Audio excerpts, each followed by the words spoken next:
My name is Doug Richard, and I run something called the School for Startups. And over the last 3 years, largely since the beginning of the financial crisis, I've been teaching people how to start businesses.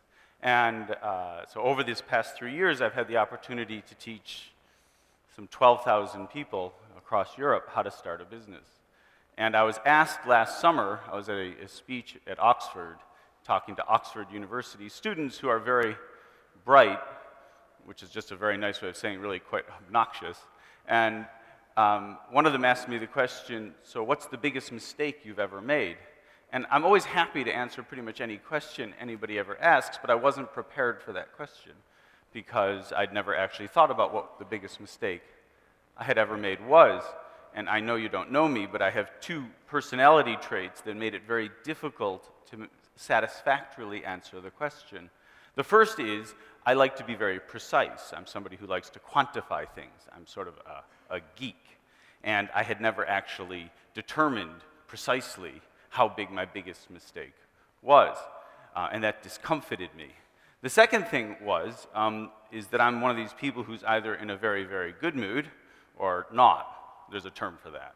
And I kind of answered the question on the day, but the next time, a few months later, when I was absolutely not in a good mood, I thought, what a fantastic moment to quantify, finally, the biggest mistake I've ever made. So I actually did it. I took out a spreadsheet, and I made a list of all the business mistakes I ever made. I thought if I tried to do all of my life's mistakes, that would be too long.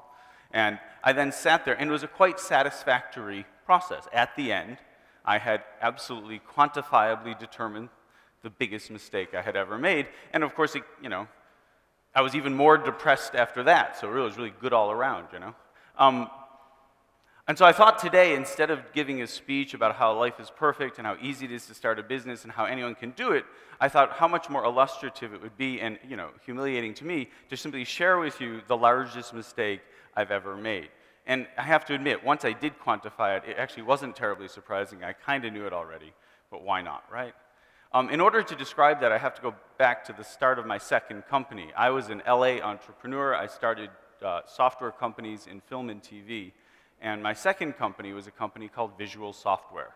And I started it with two friends. And our goal was to revolutionize 3D graphics and animation for special effects. This is a long time ago now. This was 1991. So this is pre-Toy Story, as it were. And there were a few special effects houses in LA doing some very interesting work, but we wanted to do something very simple. We wanted to simply rewrite all of the software code and take it off of mini computers and Unix workstations and put it on PCs, thus decimate the cost of it, wipe everybody else out in the business, and own the whole world. At least that was the plan. And so we embarked on this process, and though it's, I'm sure, a very interesting story how we got to where we ended up, we never actually ended up there. We ended up instead becoming a commercial graphics company, creating software for families and homes and businesses, quite inadvertently. So fast forward 5 years. I'm at a trade show called Comdex, which at the time was the biggest trade show outside of CeBIT, certainly the biggest in the US, held in Las Vegas. And we had a nice big booth. Well, we actually had a middle-sized booth. And this fellow comes shambling into our booth. And he walks up to me and says, "Hello, my name is Paul, and I'd like to buy your company." And I thought, this is how it happens. I always wondered how this would happen. And I said, "Who are you?" And so he gives me his card, and it turns out he was, at the time, the CEO of the 4th largest public software company in America. And I thought, Now, my partner, John, was a very shy man. And so he had come to the show, but he was painfully shy. And so he was sitting behind the curtain in our booth because he didn't want to actually see people. Or more precisely, he didn't want them to see him. And so I ran back behind the curtain. I said, "John, look at this." He goes, I heard. I said, "What should I do?" He goes, "Sell the company." I said, "Good plan." So I ran back out front. And so I said to the guy, "Okay, what's next?" And he said, "We should probably negotiate a price." I said, excellent plan. Let's do that." And so he literally, right there in the middle of the trade show floor, he said, "Well, we've been doing some research, and we've come to a view, and we think we should pay you this." And he actually had a piece of paper with a number on it. And it was my kind of number. There were ones, there were zeros, there were commas. It went on for a really long fucking time. It was like, great.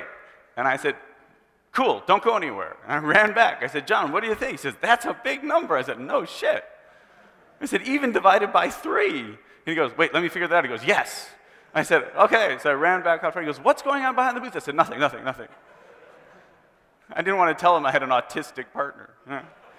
So I said, yes. I have since, I just want you to know, I have since then improved my negotiating skills. Yeah. But at the time, that was kind of like how I negotiated. Yes, big number. I love you, you know. So we said yes. And it all happened really quickly. Over the next 2 weeks, the lawyers did what lawyers do, and we sold our company. There were 2 conditions on the sale. The first condition was that we were a company based in West Hollywood, in California. And the company that purchased us was headquartered in Dallas, Texas. And so one of the conditions on the sale was that I, as the CEO, had to move myself and my then young family from LA to Texas. I can tell this is not an American audience. If I said that in the United States, there would have been a sound. It is not just 2,000 miles, right? It's 200 years back in time. Yeah. So, I mean, I can honestly, is there anyone here from Texas? All right, just to be perfectly candid, I hate Texas, mostly because it's full of Texans. And I say that with a great deal of pride. Anyway, so the second condition, actually, while I'm completely varying from my subject, just to really make sure you understand, I had to come home after we did the deal and tell my wife that I'd sold the company. And she had always known we were going to, like, hopefully sell the company and assumed we'd end up in a place like Boston or the Valley or Redmond, Washington. You know, so I said, sweetheart, I've got, you know, good news and, you know, more news. I've sold the company and we're moving to Now, as it happens, my wife's European and her entire knowledge of Texas was what she'd seen on a TV show, and she thought it all looked pretty quaint. And so she calls up, this is a very LA story, I'm afraid. She calls up her best friend in LA, a woman by the name of Gigi, and says, so Gigi, Doug sold his company, we have to move to Texas. And Gigi, without even breathing, said, so are you going to divorce him or go? As though they were perfectly evenly weighted alternatives from an LA point of view. Anyways, the second, that had nothing to do with anything. And the second condition on the sale was that instead of us giving our company to the large corporation, them giving us very, very, very large pots of cash, instead, we gave our company to the large company, and they gave us shares in their company, and we held on to them for 100 days, which is the minimum lockup period as defined by the SEC, and then we were allowed to then sell them into the public market, take our cash. It was a very popular form of transaction at the time, because then the acquiring company didn't have to use cash. It was basically like a secondary offering. The public was essentially underwriting the cost of the purchase. I moved my company, and I moved myself and my family to Texas. You can imagine my disappointment on day 89 at 8 a.m. Central Time when I woke up and the share price in the company that had purchased me fell by 99%. And I was wiped out. By the way, if you were wondering when we get to my mistake in this story, we're here, right? You know, and if you take nothing else away from today, you can learn one thing: take cash, right? It's not like a complicated lesson. So I did what any adult would do. I sulked. I stayed at home. It's kind of like a 12-step process, right? First you're angry, and then you want to hurt someone, and then you have to apologize to everyone. I never got there. Yeah. So I sulked for about 3 days. I was in a pretty tremendously bad mood. Now, it wasn't that I was so much that I was broke. I mean, I was broke. And we'd also done this really stupid things, like I'd gone out and bought the biggest damn house you ever saw, and it came with the most enormous mortgage. Yeah, anyways, so I wasn't just broke, I was in debt, just to really put a fine point on things. And I found each day as I progressed, instead of coming to grips with this, I was simply getting angrier. And so I was sort of arcing up on this fantastic anger path. And so I'm not, this is, by the way, one of the reasons nobody ever asks me to be an inspirational speaker, is I then decided I was going to let revenge be my guide. And I'm not advocating that the rest of you should be driven by revenge. I'm just saying it worked for me. And so I went to New York City a couple weeks after the disaster, and I met with the large institutional investors that had lost far more money than I had lost, as you can imagine. And if I was in a bad mood, they were in some other place entirely. And I remember vividly meeting with this one particular long hedge fund manager, and she said, so what we talked about it, and they all were happy to meet with me. And I said, so what are you guys going to do about this? And she said, you don't understand. We're investors. We don't do anything. By the way, a true life lesson, I might add. Never forget it. Next time you meet an investor, just remember what they do. Fuck all. And so she said, the real question here is, you're the one stuck in Texas. And then she laughed about that. And then went on to say, what are you going to do? And it was at that moment I thought, well, that's a very good question. Now, I was at the time, still quite young, and I had this sort of strategic approach to life, which could be encapsulated as ready, fire, aim, right? That's not the proper order, it turns out. And so I got it into my head that I would run this large US public company. And so I then mounted a hostile takeover with the backing of the dissatisfied funds and took over the 4th largest US public software company in America. I installed myself as president and CEO. You may say, what experience did I have to qualify myself for the job? I think, I had run a company of 42 people, and we had a product. They had 9,000 people and 250 products. I felt, just scale, really. We had our major office, meaning our office, in Hollywood with one guy in London. That was our other office. They had subsidiaries in 17 countries. And I accomplished it. I became the CEO of this company. And my first act as CEO, which, by the way, is the 2nd largest mistake I ever made, is I gathered up all of the executives globally of this company.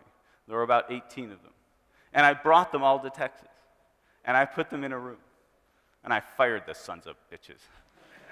And I got to tell you, 15 years later, it still puts a smile on my face. Yeah.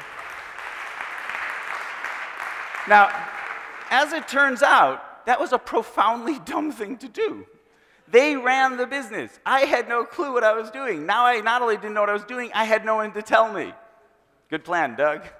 See, I even start to sound Texan when I say this shit. Good plan, Doug. I get dumber as I tell the story, thus I sound more Texan.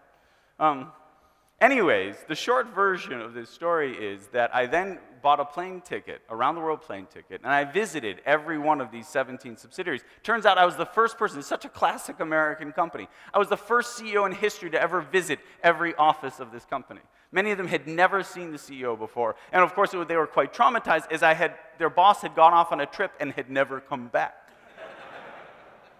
And so I found myself in this very peculiar position of literally flying into an office, gathering up these little executive teams, and picking a new CEO. Because I was everything. I forget the exact term. If you run a Japanese company, it's a KK is the term, but I was the Geschäftsführer of the Japanese GmbH by way of example. When you get rid of everybody, you're everything. So I had like 19 titles for a very short period of my life. It was quite terrifying. And I was trying to get rid of these titles as fast as I could. And I had no plan of how I was going to choose who would be the next leader because I had no idea about anything or anybody or people. And I'm not actually a very intuitive person either, so I'm not very good at picking people just to make things more entertaining. And so what I did is, if I'm brutally honest, I largely picked people at random.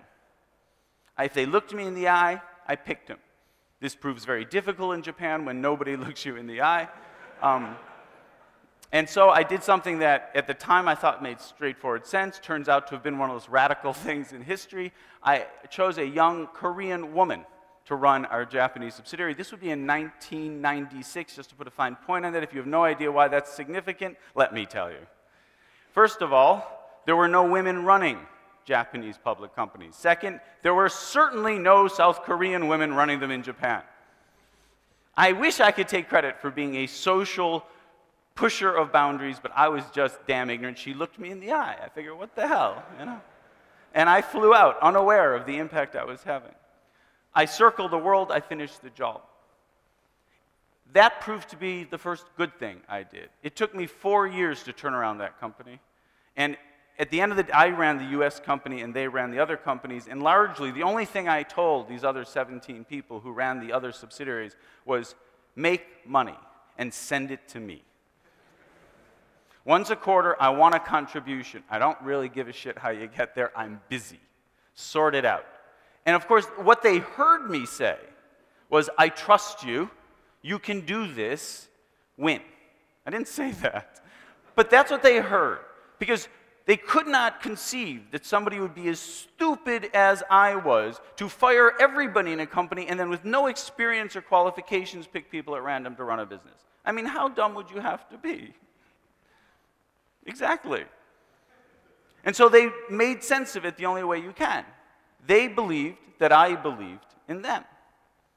Well, let me tell you what happens when you truly believe in someone and you give them the opportunity to go well beyond anything they've ever done before. If you think very little of people, they will live down to that expectation. And if you think miracles of people, they can live up to it. 17 of those 18 people created larger profits every quarter for 17 quarters and saved the company.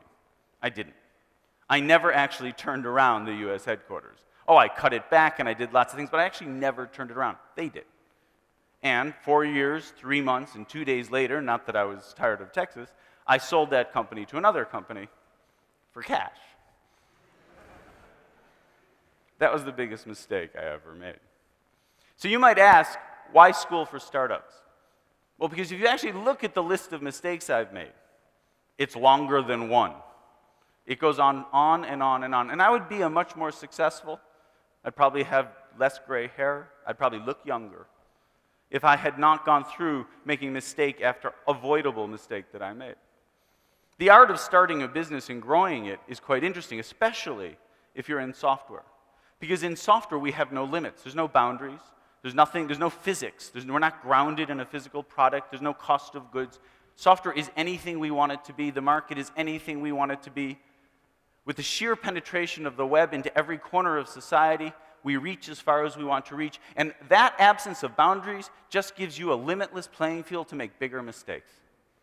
Your mistakes can now be amplified beyond words. You're not constrained by capital. The marginal cost of starting a new business has been decimated twice in 1 decade. This is unparalleled in human history. The average cost of capital to start a software business in 2000 was reduced by 90% by 2007 and has been reduced by 90% again by 2011. It costs nearly nothing to start a company right now. Doesn't mean it's free, and it doesn't mean you won't need capital. But to start a business is a cheap thing indeed, which gives you what? Even more freedom to be really goddamn dumb. That's great. You wonder why I started a school for startups? Because I am tired of seeing companies fail. I'm tired of seeing them make avoidable mistakes. And if you don't believe there's avoidable mistakes that you can make, let's play a game. I'm going to paint a picture for you of a scenario that happened not long ago. And you guys are going to tell me the answer to the question, okay? We're going to play a game. So I was helping out 2 young guys who had started a business. And they had attended something called Seed Camp, which many of you, I'm sure, have heard of. And before Seed Camp, we had a little strategy session. And we discussed what was going to happen and what they should do, what mistakes I suggested they avoid. And they went through it, and they were dazzled. They met mentors, they met angels, they met entrepreneurs, they met a lot of venture capitalists. They're the people who look like people but aren't. And they wanted to know how to deal with their first introductions. And this one VC sat down with them and began to ask them questions. And he was quite interested in their company. So he said, so what do you think your revenue is going to be next year? And how big is your cap table? And who do you have as investors? And are you talking to anybody else in the VC industry? And who are they? And do you think you should enter the US market now or later? What kind of infrastructure do you have? What is the stack? Are you sitting on a free software stack? Are you working with companies you pay for to reach that stack? What's your marketing spend? How much is above the line? How much is through line? How much is below the line? All right, those were the questions. All of those questions except one they should have answered. Which was the one they shouldn't have answered? There is one. It's perfectly obvious if you know what you're doing, right? Which one is it? Anybody?